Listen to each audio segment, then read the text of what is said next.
చూస్తున్నాము తెలంగాణలో డిఎస్సి ఫలితాలు విడుదలయ్యాయి. జనరల్ ర్యాంకింగ్ లిస్ట్ విడుదల చేశారు సీఎం రేవంత్ రెడ్డి. చాలా తక్కువ సమయంలో ఫలితాలు విడుదల చేసినట్లుగా సీఎం చెప్పారు. దసరా లోపు ఎల్బీ స్టేడియంలో నియామక పత్రాలు అందజేస్తామని స్పష్టం చేశారు ఆయన. విద్యా వ్యవస్థల్లో సమూల మార్పులకు శ్రీకారం చుట్టినట్లుగా రేవంత్ రెడ్డి తెలిపారు.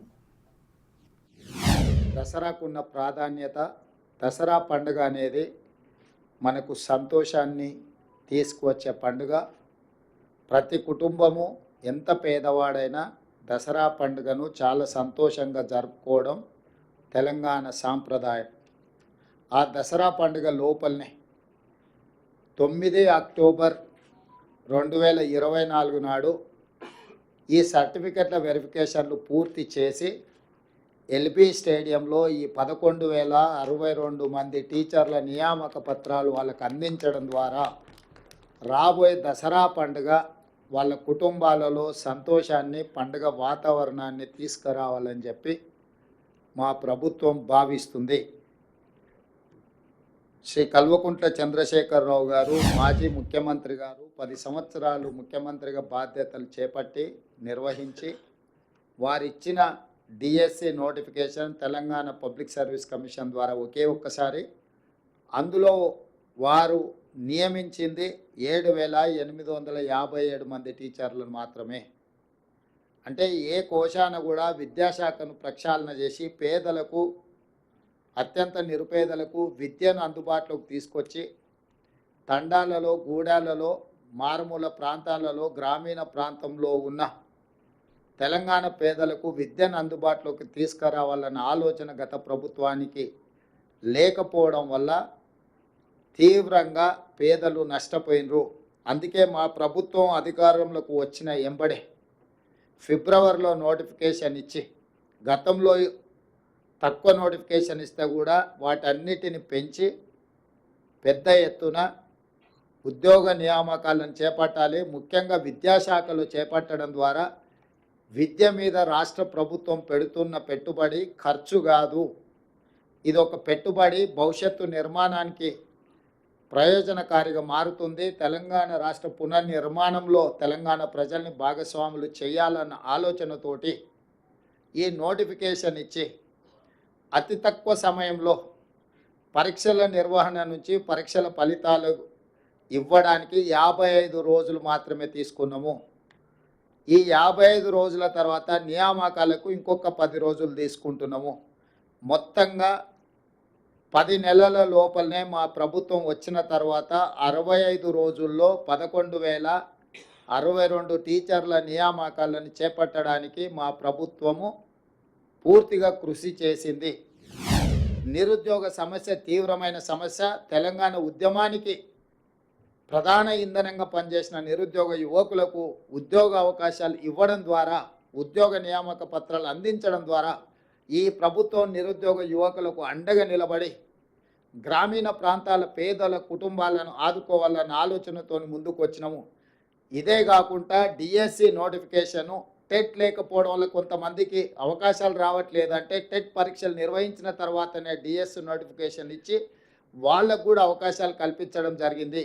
ఇదే కాకుండా గ్రూప్ 1, గ్రూప్ 2, గ్రూప్ 3కి సంబంధించిన పరీక్షల్ని తెలంగాణ పబ్లిక్ సర్వీస్ కమిషను ఒక అంగడి సరుకుగా మారితే దాన్ని కంప్లీట్గా ప్రక్షాళన చేసి నూతనంగా Telangana public service commission chairman మెంబర్స్ను కూడా నిపుణులను, అందులో అనుభవం కలిగిన వాళ్ళని నియమించడం ద్వారా ఎలాంటి ఆరోపణ లేకుండా పారదర్శకంగా పరీక్షలు నిర్వహించి ముందుకెళ్తున్నాము.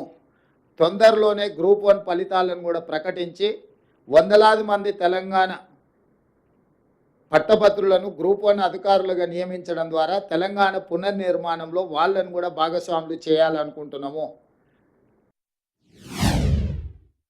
10 సంవత్సరాలు టీచర్ల ప్రమోషన్లు కానీ, టీచర్ల బదిలీలు కానీ ఏ రోజు చేయలేదు. ఎన్నో రోజుల నుంచి వాయిదాలు పడుతున్న టీచర్ల పదోన్నతుల ప్రక్రియ 21,419 మంది టీచర్లకు ప్రమోషన్లు ఇవ్వడం జరిగింది. ఇందులో ప్రాథమిక పాఠశాలకు సంబంధించిన వాళ్ళు 19,429 మందికి ఇవ్వడం జరిగింది. వివిధ స్కూళ్ళల్లో ఉండే టీచర్లకు, భాషా పండిట్లకు, ఫిజికల్ డైరెక్టర్లకి, గురుకుల పాఠశాలల్లో ప్రమోషన్లు బదిలీలు లేకపోవడం వల్ల ఒక తీవ్రమైన నిరాశకు లోనైన ఈ టీచర్లందరికీ బదిలీలు ప్రమోషన్లని ఎలాంటి వివాదాలకు తావు లేకుండా మా ప్రభుత్వం నిర్వహించింది. దాదాపుగా 34,706 మంది టీచర్లను ఎలాంటి ఆరోపణలు ఎదుర్కోకుండా మా అధికారులు చాలా మంచి ప్రణాళికాబద్ధంగా వాళ్ళు వీటన్నిటిని కూడా నిర్వహించారు.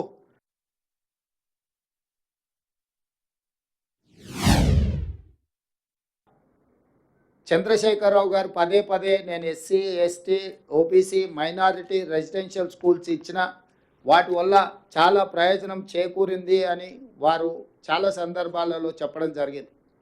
అవన్నీ మంజూరు చేసిండు, కానీ వేటికి కూడా కనీసమైన మౌలిక సదుపాయాలు ఏర్పాటు చేయలేదు. పిట్టగూళ్ళలో పోల్ట్రీ ఫామ్లలో పేదల పిల్లల్ని సరైన వసతులు లేకుండా సరైన భోజన సౌకర్యాలు లేకుండా నిర్లక్ష్యానికి లోనైంది. అందుకే ఈరోజు మా ప్రభుత్వము integrated residential schools, young India integrated residential schools ప్రతి కాన్స్టిట్యున్సీకి 20 నుంచి 25 ఎకరాలలో ఎస్సీ ఎస్టీ ఓబీసీ అండ్ మైనారిటీకి సంబంధించిన రెసిడెన్షియల్ స్కూల్స్కి అన్నిటికీ కూడా ఒక క్యాంపస్ క్రియేట్ చేసి ఒక యూనివర్సిటీ స్థాయిలో అక్కడ వసతులు మౌలిక వసతులు కల్పించి అక్కడ ప్లే గ్రౌండ్స్ కానీ ల్యాబ్స్ కానీ వాళ్ళకు మంచి అడ్వాన్స్డ్ టెక్నాలజీతో కిచెన్ సెంటర్లు కట్టి ఒక హైజెనిక్ ఫుడ్ వాళ్ళకు ఇవ్వాలి అని ఈరోజు మా ప్రభుత్వం నిర్ణయం తీసుకొని పైలట్ ప్రాజెక్ట్ కింద కొడంగల్ అండ్ మధిరాలో ఆల్రెడీ పనులు ప్రారంభించడానికి అన్ని ఏర్పాట్లు చేసినాం. 100 అర్బన్ హైదరాబాద్ 19 నియోజకవర్గాలను పక్కన పెడితే దాదాపుగా గ్రామీణ ప్రాంతాలలో ఉన్న 100 శాసనసభ నియోజకవర్గాలల్లో ఈ యంగ్ ఇండియా ఇంటిగ్రేటెడ్ రెసిడెన్షియల్ స్కూల్స్ని పూర్తి స్థాయిలో వాటిని అభివృద్ధి చేయాలన్న ఆలోచనతోని దాదాపుగా ఒక్కొక్క స్కూల్కు 100 నుంచి 125 కోట్లు, అంటే దాదాపుగా 10 నుంచి 12,500 కోట్ల రూపాయలు దానికి ఖర్చు అవ్వడానికి అవకాశం ఉంది. దానికోసం నిధుల సేకరణతో పాటు ఈ ఇన్ఫ్రాస్ట్రక్చర్ అంతా కూడా మౌలిక వసతులను అందించడానికి మా ప్రభుత్వం పూర్తి స్థాయిలో ప్రయత్నం చేస్తుంది. నీళ్లు నిధులు నియామకాలలో ఈ నీళ్లు కూడా మనకు ఒక భావోద్వేగము, విద్య కూడా ఇంకొక భావోద్వేగము తెలంగాణకు. ఎందుకంటే గత పాలకుల వల్ల అది తెలంగాణ రాష్ట్రం రాకంటే ముందు కానీ తెలంగాణ రాష్ట్రం వచ్చిన తర్వాత కానీ విద్య నిర్లక్ష్యానికి గురైంది. బడ్జెట్ కేటాయింపులలో కూడా గతంలో అన్యాయం జరిగింది. మేము వచ్చిన తర్వాత బడ్జెట్ను కూడా పెంచి ఈరోజు అన్ని రకాలుగా ప్రభుత్వాన్ని ముందుకు నడిపించడం ద్వారా బడ్జెట్లో కూడా న్యాయం చేయాలన్న ఆలోచనతోని నిధుల కేటాయింపులు కూడా పెంచినాము. ఇవి కూడా ఇంకా సరిపోవు, భవిష్యత్తులో ఇంకా నిధులను పెంచడం ద్వారా విద్యకు అత్యంత ప్రాధాన్యత ఇస్తాము.